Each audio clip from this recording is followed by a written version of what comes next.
الحمد لله رب العالمين. السلام عليكم ورحمة الله وبركاته. إن الحمد لله نحمده ونستعينه ونستغفره ونعوذ بالله من شرور أنفسنا ومن سيئات أعمالنا.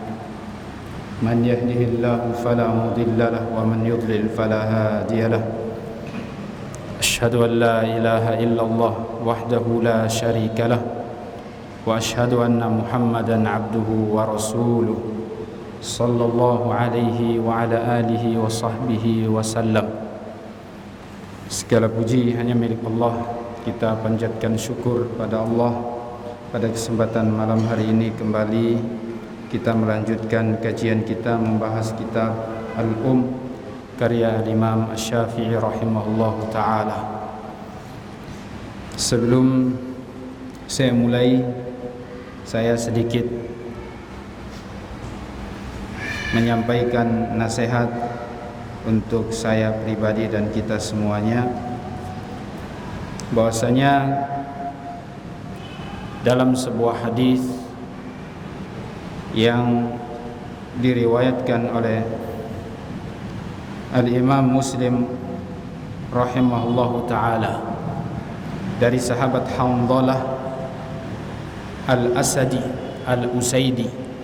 Sahabat Hanzalah Al-Usaidi ini pernah mengeluhkan tentang kondisi keimanan beliau.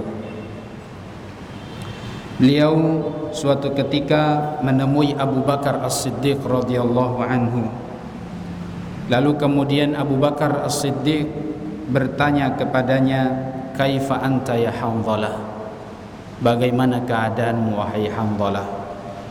Hanzalah kemudian mengatakan, "Nafaqa Hanzalah." Sungguh Hanzalah telah berbuat kemunafikan. Lalu qala subhanallah ma taqul.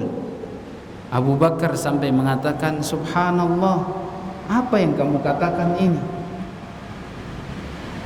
Qultu takunu inda Rasulillahi yudhakkiruna bin nari wal jannah hatta ka'anna ra'yal ain fa idza kharajna min indi Rasulillah asafna al azwaj wal aulad wadhayyati fanasina katsira. Kata beliau, kenapa kamu mengatakan seperti itu ketika ditanya Abu Bakar? Kata beliau, kalau kita sedang duduk bersama Rasulullah di dalam majelisnya, lalu beliau mengingatkan kita tentang surga dan neraka, kalau beliau menyebutkan tentang nikmat-nikmat surga dan menyebutkan tentang azab neraka, seakan-akan kita merasakan luar biasa, kita mau masuk surga dan akan dijauhkan dari neraka. Kita ingin masuk surga dan ingin sekali untuk dijauhkan dari neraka. Tapi ketika kita sudah keluar dari majelis Rasul, lalu kita bertemu istri-istri kita, bertemu anak-anak kita, dan sudah sibuk dengan kebun-kebun kita, artinya sudah sibuk dengan urusan kerjaan kita lupa sudah yang disampaikan oleh Nabi SAW. Sudah lupa apa yang disampaikan. Kadang-kadang baru keluar dari masjid nih sudah lupa. Belum jauh dari masjid, belum jauh dari tempat kajian, baru lihat sesuatu di jalan, lupa semuanya. Subhanallah. Makanya kondisi seperti inilah kemudian Hanzalah mengkhawatirkan imannya beliau, sampai mengatakan seperti itu. Kira-kira kondisi seperti ini jadi munafik atau tidak? Lalu kemudian qala Abu Bakar, fa wallahi inna lanalqa mithla hada. Abu Bakar juga mengatakan, demi Allah, kami juga merasakan seperti itu. Abu Bakar juga mengatakan, kami juga merasakan seperti itu. Subhanallah, setinggi Abu Bakar, semulianya Abu Bakar, merasakan hal yang dirasakan oleh Hanzalah. Lalu kemudian fantalaqtu ana wa Abu Bakar hatta dakhalna ala Rasulillah. Lalu aku dan Abu Bakar pergi dan menuju Rasul sallallahu alaihi wasallam, menemui Rasulullah, ingin menanyakan hal ini, kira-kira kondisi seperti ini dikatakan munafik atau tidak. Faqultu ya, lalu Hanzalah mengatakan, nafaqa Hanzalah ya Rasulullah. Hanzalah sendiri yang mengatakan, ya Rasul, Hanzalah jadi munafik. Hanzalah jadi munafik ya Rasulullah. Lalu Rasulullah mengatakan, wa madak, apa yang terjadi? Emangnya ada apa? Kata Rasulullah. Lalu beliau mengatakan, ya Rasulullah, kalau kami duduk bersama engkau ingatkan kami tentang surga, engkau sebutkan kepada kami tentang nikmat surga dan menyebutkan tentang azab neraka, seakan-akan kami melihat surga dan pengen masuk surga, dan seakan-akan melihat neraka dan ingin sekali lari darinya, ingin menghindar, ingin jauh, takut sekali. Lalu kemudian kata beliau, tapi kalau kita sudah keluar dari majlis engkau, kita meninggalkan majlis yang mulia ini, mulailah. Kalau sudah bertemu istri, bertemu anak, sudah sibuk dengan kebun, dengan urusan dunia kita, sudah lupa semua yang engkau sebutkan kepada kami. Sudah lupa semua yang tadi kami dengar barusan. Maka Rasulullah sallallahu alaihi wasallam mengatakan, walladzi nafsi biyadi, dan demi yang jiwaku berada di tangannya, inna law tadumuna alayya ma takununa indi wa fi dzikri la safahatkumul malaikatu ala furushikum wa fi turuqikum. Demi Allah, kalau seandainya kalian senantiasa bersamaku, duduk selalu bersamaku, dan selalu di dalam zikir kepada Allah subhanahu wa ta'ala, maka pasti malaikat akan berjabat tangan dengan kalian di rumah-rumah kalian, di ranjang-ranjang kalian, dan di jalan-jalan kalian, di kebun-kebun kalian. Artinya apa? Kalaupun kita sudah balik ke rumah, jangan lupa ingat apa yang disampaikan oleh Rasul sallallahu alaihi wasallam. Ingat tadi yang disebutkan tentang surga, yang disebutkan tentang neraka. Itu adalah keinginan Rasulullah. Kalau boleh jangan sampai itu dilupakan. Kalau seandainya kalian lakukan seperti ini, sungguh malaikat akan terus berjabat tangan dengan kalian, walaupun kalian di rumah, walaupun kalian di jalan. Lalu kata beliau, walakin ya Hanzalah sa'ah wa sa'ah. Tapi seperti itulah wahai Hanzalah, iman itu turun naik, kadang naik, kadang turun. Iman turun naik, kadang turun. Kalau lagi naik nih di majelis ilmu, diingatkan kepada kita tentang surga, tentang neraka, bertambah iman. Kalau sudah keluar, mulai turun lagi iman itu.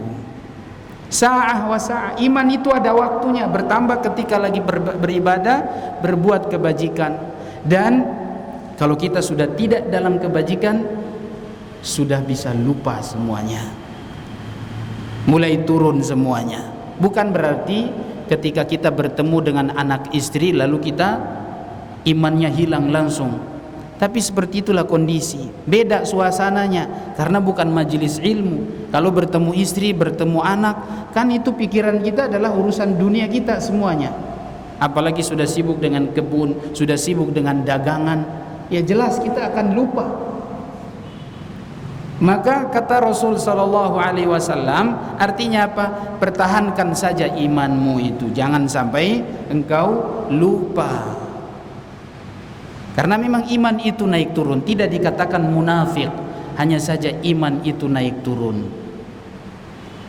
Dan dari sini kita saya ingin sampaikan nasihat kepada kita semuanya. Ya. Berdoalah, mohonlah kepada Allah Subhanahu wa taala agar ilmu kita itu benar-benar menancap dalam hati kita, sehingga dengan ilmu itulah kita ingat Allah Subhanahu wa taala. Senantiasa malaikat, bahkan disebutkan dalam hadis, mau dijabat tangan, berarti malaikat senantiasa melindungi kita, mengawasi kita. Imam Asy-Syafi'i rahimahullah mengatakan, al-ilmu atau ilmi ma'i aynama yamamtu. Ilmuku senantiasa ikut bersamaku dimanapun aku berada. Fa in kuntu fis suqi kana al-ilmu ma'i. Kalau aku di pasar, ilmuku di pasar. Wa in kuntu fil baiti kana al-ilmu ma'i. Kalau aku di rumah, ilmuku juga di rumah. Senantiasa ilmu mengikuti, senantiasa ilmu itu ada. Jangan pas di kajian saja kita ada ilmunya, setelah keluar dari kajian taruh di majelisnya, lupa. Maka seharusnya ilmu itu menghiasi hidup kita. Kemana-mana kita pergi, kita bawa ilmu kita. Mudah-mudahan Allah Subhanahu wa ta'ala benar-benar menancapkan ilmu di dalam hati-hati kita, dalam dada-dada kita, supaya senantiasa mengingat atau ilmu itu membuat kita ingat Allah Tabaraka wa ta'ala. Apalagi kalau orang yang sibuk dengan maksiat, sama sekali itu tidak akan ingat Allah.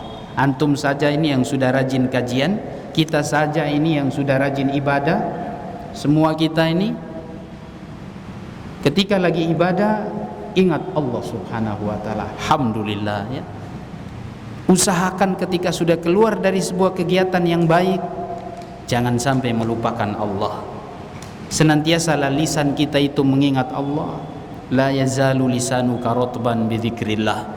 Nabi mewasiatkan agar lisan kita itu basah dengan mengucap dan mengingat Allah Tabaraka wa ta'ala. Ilmu bukan cuma di tempat kajian, tapi ilmu itu kemana-mana. Dan ilmu itu yang menjadi cahaya buat kita, menerangi jalan kita. Barakallahu fikum. Pada kesempatan malam hari ini kita akan membahas sebuah, atau mudah-mudahan dua tema, dua bab.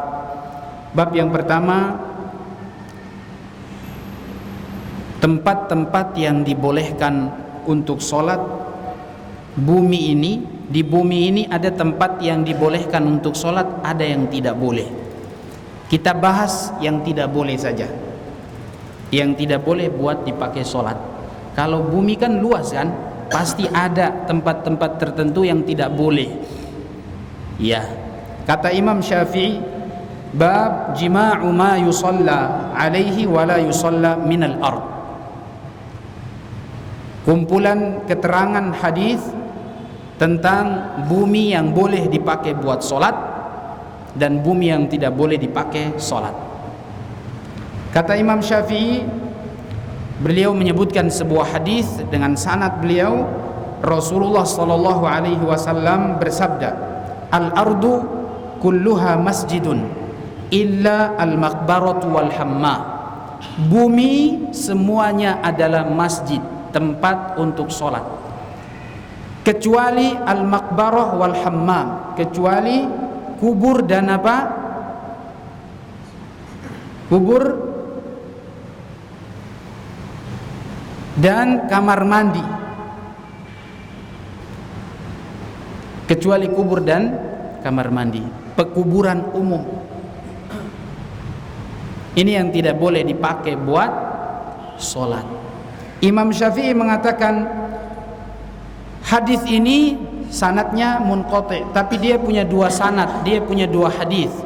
Sanad yang satu ini terputus, yang satu lagi dia sebutkan di tempat yang lain sanadnya bersambung. Jadi hadis ini sahih. Beliau mengatakan, wa bihadza naqul,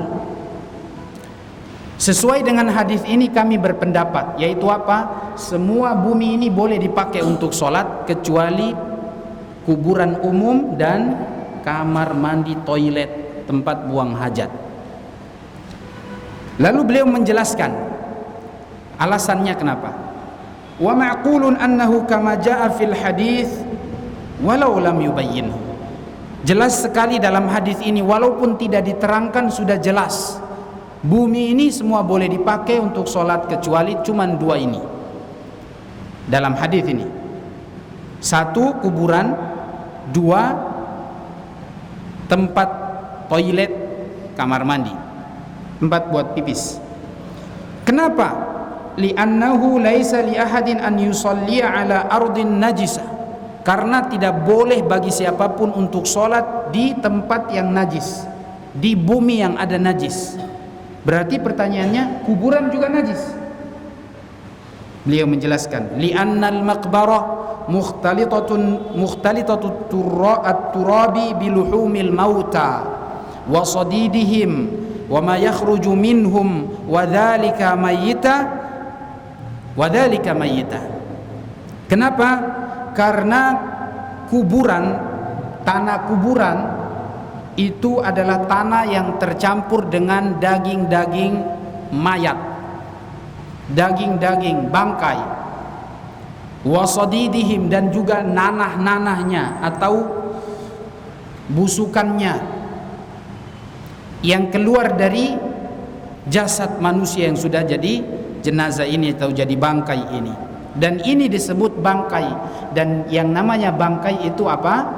Najis. Namanya bangkai itu najis. Wa innal hammama ma kana madkhulan la yajri alaihi al-baul wad-dam wal anjas. Demikian juga toilet, kamar mandi, tempat pipis, buang air, buang hajat di situ. Ini semuanya adalah tempat masuknya pipis, tempat masuknya darah. Ya, darah ini kan wanita biasanya, ya. Tempat masuknya darah dan najis-najis yang lain. Ini adalah tempat kamar mandi, toilet. Walaupun sudah pakai septengnya dan masuk ke dalam, tapi ya di daerah itu. Dua tempat ini tidak boleh buat pakai sholat. Ya. Terkait kuburan, kita tahu kuburan ini selain dia ini najis, dia ini juga memang ada larangan khusus. Kita tidak boleh sholat di kuburan, tempat kuburannya umat Islam, karena memang kuburan bukan tempat ibadah, kuburan bukan tempat sholat. Ibadah apapun, mau baca Al-Quran, mau sholat di situ, kuburan bukan tempat ibadah. Sebagaimana orang-orang Yahudi, orang-orang Nasoro, mereka itu ibadahnya di kuburan. Kalau kita bukan. Tempat ibadah kita ini selain itu, semuanya boleh dipakai buat sholat kecuali kuburan. Bahkan ya, sebagian ulama membahas kalau kita sholat di samping-sampingnya ada kuburan, ini makruh. Samping-sampingnya makruh, walaupun di masjid lalu di sampingnya ada kuburan, dimakruhkan oleh sebagian ulama. Namun kalau dia sholat tetap sholatnya sah kalau dia dalam kondisi seperti ini. Nah, adapun kuburan yang ada di hadapan kiblat sana, di depan kiblat kita, ini tidak boleh karena ini menghadap kuburan. Sama dengan sujud kepada kuburan, tidak boleh. Ya. Kalau Imam Syafi'i di sini masih membahas tentang kenapa kuburan tidak boleh dipakai buat sholat, karena ini tempat najis. Kemudian Imam Syafi'i mengatakan wal maqbaratu al mawdi'u alladhi yuqbaru fiha al 'amma. Yang dimaksud dengan kuburan di sini adalah kuburan umum. Kuburan apa? Umum. Berarti kalau cuma kuburan satu ya nggak ada masalah. Misalnya kuburan kita sholat di sini terus kuburan di bagian samping sana atau di belakang sana, itu nggak ada masalah. Tapi kalau kuburan, apalagi kuburannya itu terpencar-pencar, ada yang kosong di tengah, mungkin antum mau pakai sholat di tengahnya, nah ini nggak boleh. Ini tidak boleh. Nah, kemudian Al-Imam Asy-Syafi'i rahimahullah taala mengatakan, wa dzalika kama wasaftu mukhtalithatu at-turabi bil mauta wa amma sahra lam yuqbar fiha qattun qabara fiha qaumun mata lahum mayyit. Adapun sahra, padang pasir yang luas itu, atau kita ini di Indonesia di hutan sana, kita boleh pakai salat di situ, ya. Tsumma lam yuharraqil qabru falau shalla rajulun ila jambi dzalikal qabr. Kalau seandainya misalnya di hutan kah, atau di padang pasir yang luas itu pernah dikuburkan di situ, atau belum pernah dikuburkan, pernah dikuburkan tapi hilang kuburannya, atau yang belum dikuburkan cuman diperkirakan ada kubur di situ misalnya, maka kalau seandainya ada yang mau sholat di situ, harus dipastikan kalau kuburan itu masih ada, berarti tidak boleh sholat. Kalau memang sudah dipastikan tidak ada, baru boleh sholat. Kalau seandainya dipastikan tidak ada, baru boleh sholat. Jika sebelumnya pernah dikatakan ada kuburan di situ, kuburan umum misalnya, atau hutan, atau tempat mana saja yang kalau dikabarkan sebelumnya pernah dijadikan tempat itu adalah kuburan, maka kata Imam Syafi'i nggak boleh sholat di situ sampai jelas bahwa tempat itu tidak ada kuburan. Nah, au fawqahu karihtu lahu wa lam amuruhu an yu'id. Tapi kalau seandainya ada yang sholat di tempat yang tadi yang tidak jelas itu, kalau sudah terlanjur dia sholat, maka sholatnya sah, tidak diulang sholatnya. Lianna al-ilma yuhitu bi anna at-turab tahirun lam yakhtalit fihi syai'un. Karena memang hukum asalnya bumi ini suci jika tidak terlihat sesuatu najis yang terkena bumi itu. Nah, wa kadzalika law qubira fihi mayyitan, demikian juga ada apabila mungkin padang pasir atau sebuah tempat yang dikuburkan di situ dua jenazah, dua mayit, au mauta, atau mungkin lebih dari 2-3 misalnya. Fa in ghaba amruha an rajulin lam yakun lahu an yusalliya fiha, dan tidak diketahui, ini diulang lagi, tidak diketahui kabarnya bahwa pernah dikuburkan di situ dan sudah hilang informasi itu. Ini tidak jelas, samar-samar, simpang siur. Tidak bisa dipastikan kalau di situ ada kuburan, walaupun sebelumnya dikabarkan ada kuburan.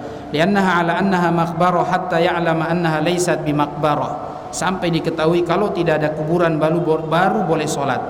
Wa an yakuna yuhitul ilma annahu lam yudfan fiha qattun qabla man dufina fiha wa lam yanbush ahadun minhum li ahadin walladhi yunajjisul arda. Dan kata beliau, kalau seandainya tidak diketahui maka tidak boleh sholat, karena sebelumnya sudah ada informasi ada kuburan di situ. Nanti kalau sudah diketahui jelas, diketahui tidak ada kuburannya, sudah hilang sama sekali, baru boleh sholat. Ya. Dan tentunya walam yanbush ahadun, dan tidak ada satupun yang menggali tempat itu untuk mengecek, ya, tidak diselidiki. Artinya antum di atas padang pasir itu atau di hutan itu, antum jalan-jalan, antum cuma tahu saja sebelumnya di sini ada kuburan, pernah ada, tapi antum tidak bisa memastikan, dan belum juga ada orang yang pernah menggali tempat itu untuk memastikan ada kuburan atau tidak. Ya, kalau memang sudah tidak diketahui, maka tidak boleh sholat di situ jika sebelumnya pernah terdengar tempat itu dipakai buat kuburan. Ya, jelas di sini. Nanti kalau misalnya pernah sudah ada yang memastikan digali tempatnya ternyata tidak ada, baru boleh sholat. Walaupun kelihatan di atasnya tidak ada kubur, walaupun di atas tidak kelihatan kubur, tapi kalau seandainya belum ada yang memastikan bahwa di situ tidak ada kuburan, maka tidak boleh sholat di situ. Kalau sudah dipastikan tidak ada, baru boleh sholat. Kemudian kata Imam Syafi'i, al-ard yunajjisul ardu awal ardu syai'an, ada dua sebab yang menyebabkan bumi ini jadi najis. Syai'un yakhtalitu bit-turabi la yatamayyazu minhu syai'un. Ya. Yaitu sesuatu yang bercampur dengan tanah dan tidak diketahui sesuatu tersebut. Syai'un yakhtalitu bit-turabi la yatamayyazu minhu syai'. Najis yang masuk ke dalam bumi atau ke dalam tanah dan najisnya itu sampai tidak kelihatan. Ini bisa jadi najis tanah itu. Wa syai'un yatamayyazu minat turab. Ya. Dan ada najis yang mana najis tersebut najis tersebut bisa jelas kelihatan najisnya ketika dia bercampur dengan tanah. Tanahnya najisnya ketahuan, kelihatan. Wa ma la yakhtalitu minat turabi wa la yatamayyazu minhu mufarriqun. Ya.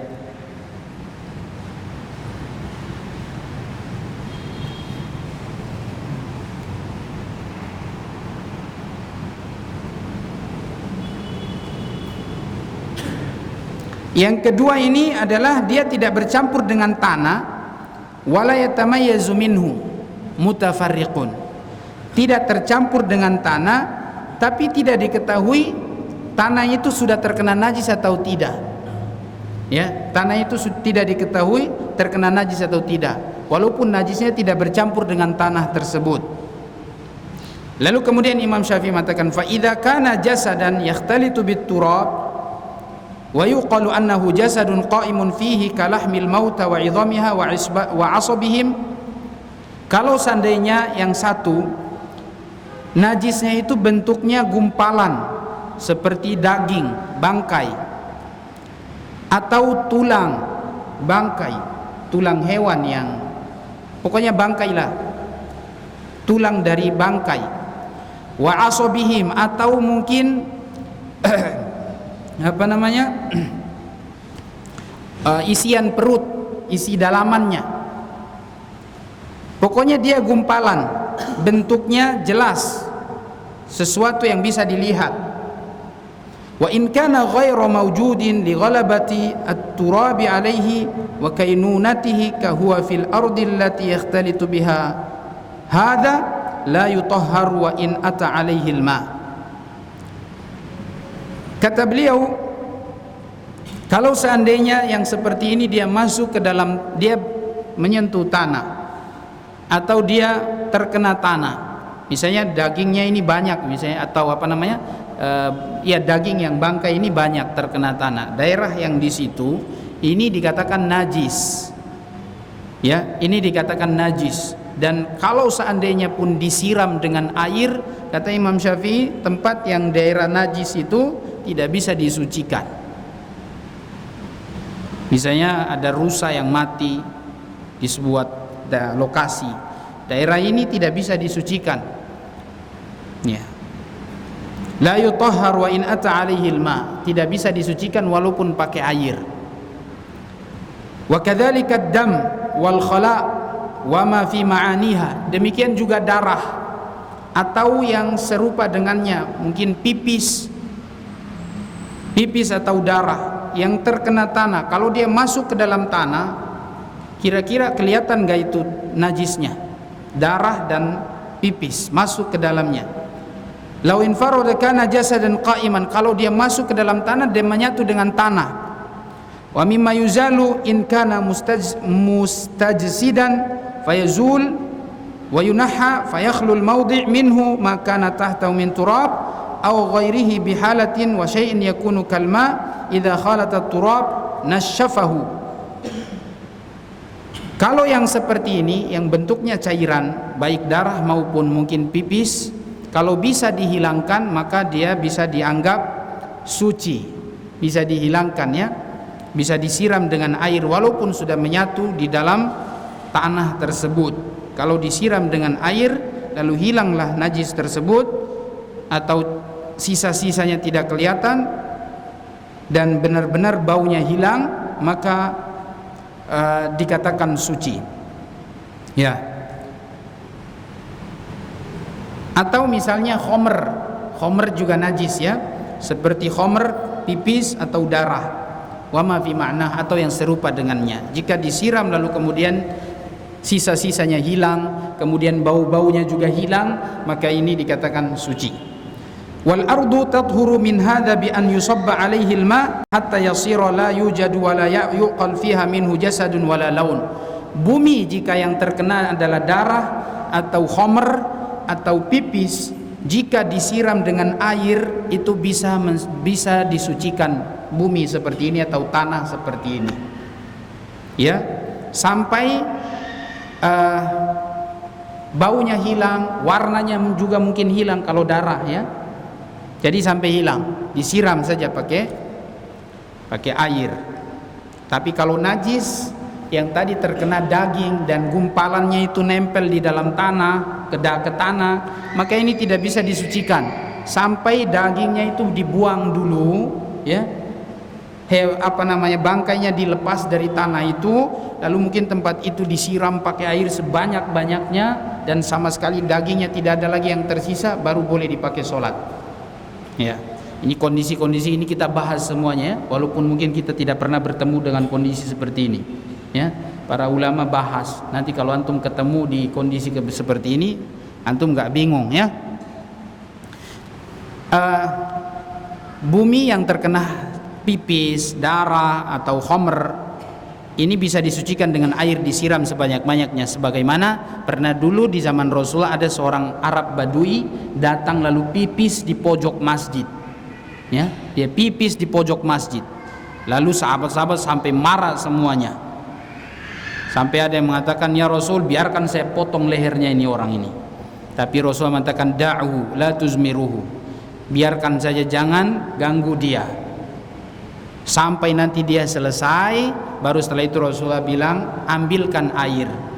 Ambil air satu ember, ya, satu tempat air, lalu siram. Lalu setelah itu sudah hilang najisnya, nggak apa-apa dipakai buat sholat. Nah, kalau seandainya di pojok masjid ada najis, kita sholat di sini, sah tidak sholat kita? Hah? Sah tidak? Sah. Yang tidak boleh itu tempat antum sholat itu ada najis. Kalau antum pakai di sana, ya orang yang sholat di sana itu yang nggak sah, karena najis di situ. Nah, bab selanjutnya, as-salatu fi a'tanil ibil wa murahil ghanam. Wa murahin wal ghanam. Hukum sholat di tempat minumnya onta, tempat minumnya onta dan kandang onta, serta tempat minumnya kambing dan kandang kambing. Sholat di situ, apa hukumnya? Disebutkan, Imam Syafi'i menyebutkan riwayat dari Abdullah ibnul Mughaffal, Abdullah bin Mughaffal, dari Nabi sallallahu alaihi wasallam. Beliau bersabda, idza adrakatkumus salata wa antum fi a'tanil ibil fakhruju minha fasallu fa innaha jinnun min jinnin khuliqat ala tarawnaha idza nafarat kaifa tashmakhu bi anafiha wa idza adraktukumus salata wa antum fi murahil ghanam fasallu fiha fa innaha sakinatun wa barakah. Hadis ini riwayat Imam Syafi'i di dalam kitab ini ya, Al-Um, dan juga diriwayatkan oleh Al-Imam An-Nasa'i dan yang lainnya. Artinya apabila kalian terkena waktu sholat dan kalian berada di dalam tempat minumnya onta dan kandang onta. Tempat minum onta beda dengan kandangnya. Biasanya tempat minum agak jauh dari kandangnya. Dan tempat minum itu dia kumpul di situ dan becek di situ. Becek, kotor-kotoran di situ. Dan kandangnya juga beda. Tidak didekatkan dengan tempat yang ada airnya. agak jauh. Apa hukumnya sholat di tempat seperti itu? Di tempat minumnya onta dan kandang onta. Kata Nabi, kalau kalian pas waktu sholat dan kalian di situ, fakhruju minha, keluar dari situ. Artinya apa? Jangan sholat di situ. Kenapa? Keluar dari tempat itu dan sholat di luar. Fa innaha jinnun, karena onta itu adalah jin. Onta itu adalah apa? Jin. Min jinnin khuliqat, diciptakan dari jin. Maksudnya dia diciptakan dari jin. Ada unsur jinnya itu onta. Kenapa? Ala tarawnaha, bagaimana kalian melihat kalau dia lagi ngamuk? Kalau dia lagi ngamuk, nafarat kaifa tashmakhu bi anafiha, diangkat hidungnya, dibuka lebar besar, itu lagi marah. Ini modelnya kayak jin. Ciri-ciri jin marah begitu, ya. Hidungnya lebar besar. Kalau antum buka hidung berarti itu ciri-ciri jin marah, ya. Dikatakan dia diciptakan dari apa? Jin. Maka tidak boleh solat di dalamnya. Itu alasannya beliau sallallahu alaihi wasallam. Wa idza adrakatumus salata wa antum wa idza adraktukumus salata wa antum fi murahil ghanam.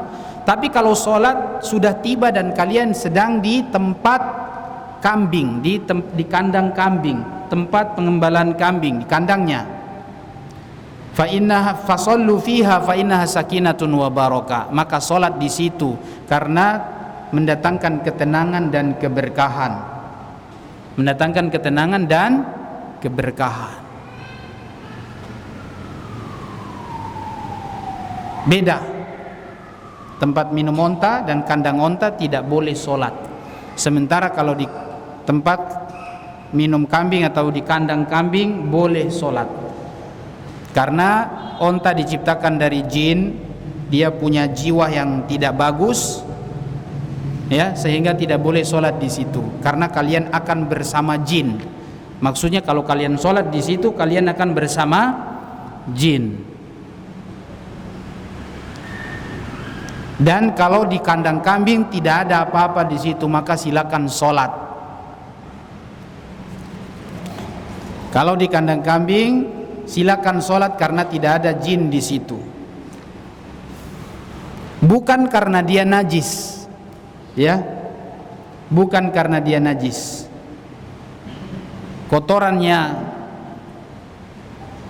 onta apakah najis? Dan kotorannya kambing apakah najis? Imam Syafi'i memang berpendapat kotoran hewan yang halal dimakan kalau masih basah itu najis, masih panas-panas itu, ya, najis. Tapi kalau udah kering bukan najis. Nah, kandang biasanya kan memang sudah kering kan? Kandang itu biasanya sudah kering, walaupun juga ada yang baru-baru. Ya. Maka kalau masalah kotorannya itu nggak ada masalah. Yang masalahnya itu adalah jin ini dia diciptakan dari onta ini diciptakan dari jin soalnya. Jadi tidak boleh sholat di situ karena nanti akan sholat bersama jin. Lalu Imam Syafi'i mengomentari, beliau mengatakan wa bihadza na'khudhu, dan pendapat seperti ini sesuai dengan hadis kami pakai. Artinya apa? Tidak boleh sholat di kandang onta dan tempat minumnya onta. Yang boleh di kandang kambing. Itu pendapat Imam Syafi'i. Kalau pendapat ulama yang lain, mereka mengatakan selama hewan itu halal dimakan, boleh aja sholat di situ. Walaupun dia onta. Tapi Imam Syafi'i beda. Kata beliau kalau onta enggak, karena dia tadi alasannya.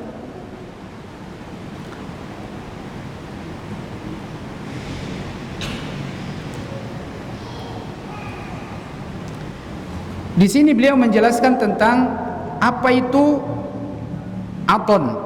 Aton itu apa? Aton itu adalah qurbal bir lati tusqa minhal ibil. Al-aton atau aton itu adalah tempat lokasi tempat minumnya onta. Nah, di sini memang khusus. Tapi kalau tempat mengembalakannya itu tidak ada masalah ya. Yang tidak boleh itu adalah tempat minumnya, daerah lokasi minumnya onta. Biasanya kan ditaruh air di situ atau dibikin sumur di situ. Lalu kemudian dekat situ diminumkan onta-ontanya. Maka di situ basah-basah. Kadang kalau dia buang airnya atau kemudian dia pipis ya, dia pipis kemudian dia berak di situ. Ya tentu akan basah-basah, kotor. Maka di sini tidak diperbolehkan sesuai dengan hadis ini. Kalau hadisnya kan umum ya. Hadisnya ini kan umum. Pokoknya kandang onta dan juga tempat minumnya onta ini tidak boleh. Nah, kemudian al-murah, Imam Syafi'i mengatakan apa itu murah? Karena tadi di sini hadisnya lafadznya fi murahil ghanam. Kalau murah ghanam itu maksudnya apa? Murah itu adalah ma tabat turbatuhu wastu'milat arduhu min mahabbis shimali mawdi'uhu. Jadi murah itu adalah area yang masih bersih dari kandang kambing, yang masih bersih, tidak ada kotorannya di situ. Ya, itu adalah murahil ghanam. Walaupun dia juga tempat kandang kambing, tapi tanahnya masih bersih, tidak seperti tanah yang kotor. Ya, dan itu disebut murahil ghanam. Artinya apa? Kalau murahil ghanam, dia tanahnya masih bersih sehingga boleh untuk sholat di situ. Tapi kalau maknanya atau logikanya kalau dia kotor, banyak kotoran, ya tentu tidak. Kalau menurut Imam Syafi'i, kotoran kambing itu kalau masih basah atau kotoran hewan yang halal dimakan, kalau masih basah tidak boleh sholat di situ karena ini najis. Ya, itu menurut beliau. Dan alasannya karena najis, jadi kita tidak boleh sholat di situ. Nah, kemudian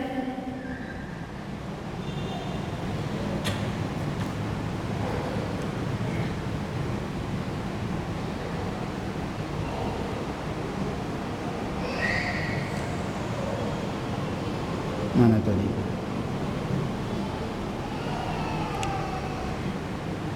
Atnun laisa annal atan murahul afwan murahul ibil lati tabitu fihi nafsuhu walal murahul ghanam. Tempat minumnya onta beda dengan tempat minumnya kambing.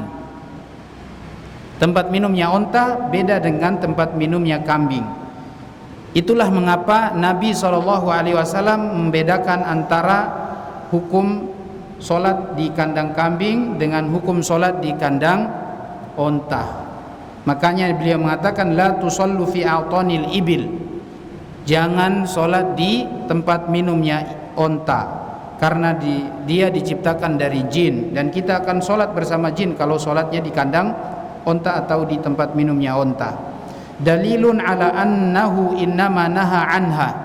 Jadi ini dalil tidak boleh tempat minumnya onta dipakai buat solat. Area minumnya onta dipakai buat solat. Adapun tentang kambing, kama qala hina nama anis salati ukhruju bina min hadzal wadi fa innahu wadin bihi syaitan. Sebagaimana Nabi pernah melarang solat di sebuah lembah yang ada syaitannya di situ. Jadi memang alasannya karena kita kalau sholat di dekat tempat minumnya onta, berarti kita akan sholat bersama syaitan di situ. Karena Nabi juga pernah mengatakan kepada sebagian sahabat ketika Nabi terlambat sholat, ketiduran atau karena tersibukkan dengan hal lain sehingga beliau terlambat sholat dan beliau berada di sebuah lembah. Pada saat itu langsung beliau mengatakan ukhruju bina min hadzal wadi, ayo kita keluar dari lembah ini dan kita solat di luar sana. Fa innahu wadin bihi syaitan, karena lembah ini ada syaitannya. Fakariha an yusalliya fi thawb fi qurbi syaitan. Makanya Imam Syafi'i mengatakan Nabi membenci atau tidak suka kalau solat di dekat syaitan, yaitu jin ini jin yang bersama onta.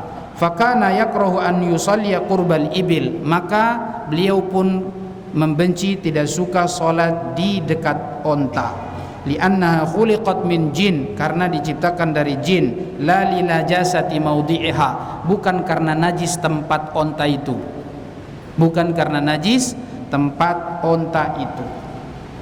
Itu alasan beliau. Adapun tentang kambing, wa qala fil ghanam hiya min dawabil jannah. Adapun tentang kambing, Nabi pernah mengatakan dalam sebuah hadis bahwa kambing itu adalah hewan-hewan surga, min dawabil jannah. Dalam hadis riwayat Imam Ahmad, kambing itu merupakan hewan-hewan surga. Ya, babi masuk tidak? Kayaknya tidak, karena tidak ada dalil. Ya, yang ada cuman kambing. Jadi pengembala kambing itu adalah pengembala hewan-hewan surga.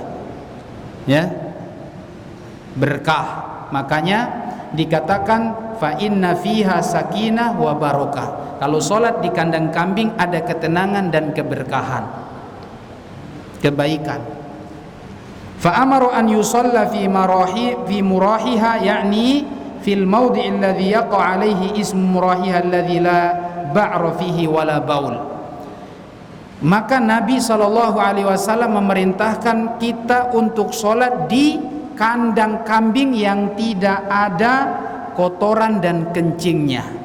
Tidak ada kotoran dan kencingnya. Sekali lagi, kenapa? Karena Imam Syafi'i memang berpendapat kotoran kambing jika masih basah atau memang pipisnya itu najis. Ya, najis. Sehingga kata Imam Syafi'i, murah itu adalah tempat kambing, tempat tidurnya kambing yang tidak ada apa? Kotorannya, yang bersih dari kotoran. Ini boleh dipakai buat sholat. Faman shalla ala maudhi'in fihi baul, maka siapa saja yang sholat yang ada tempat yang ada pipis di situ, au ba'rul ibil, atau kotoran onta, au ghanam, atau kotoran kambing, atau kotoran sapi, au rawthil khail, atau kotoran kuda, atau kotoran keledai, fa alaihil i'adah, maka dia wajib mengganti solat. Kalau dia solat di tempat itu, maka dia harus mengulang solatnya. Lianna hadza kulluhu najis, karena semua kotoran ini najis. Wa man shalla qurbahu fa salatuhu mujzi'a anhu. Adapun kalau orang yang solat dekat kandang tersebut, tempat ini, hewan-hewan ini, maka dia tidak disuruh mengulangnya. Wa akrahu lahu shalah fi a'tanil ibil, dan aku membencinya kalau dia sholat di a'tan, yaitu tempat minumnya onta. Walaupun di dekatnya, tapi tetap tidak boleh dibenci, kata Imam Asy-Syafi'i rahimahullahu taala. Sampai sekian pembahasan kita di sini. Insyaallah taala dilanjutkan dengan sesi tanya jawab setelah ini. Ya, barakallahu fikum. Subhanakallahumma wa bihamdika, asyhadu an la ilaha illa anta, astaghfiruka wa atubu ilaik. Wassalamualaikum warahmatullahi wabarakatuh.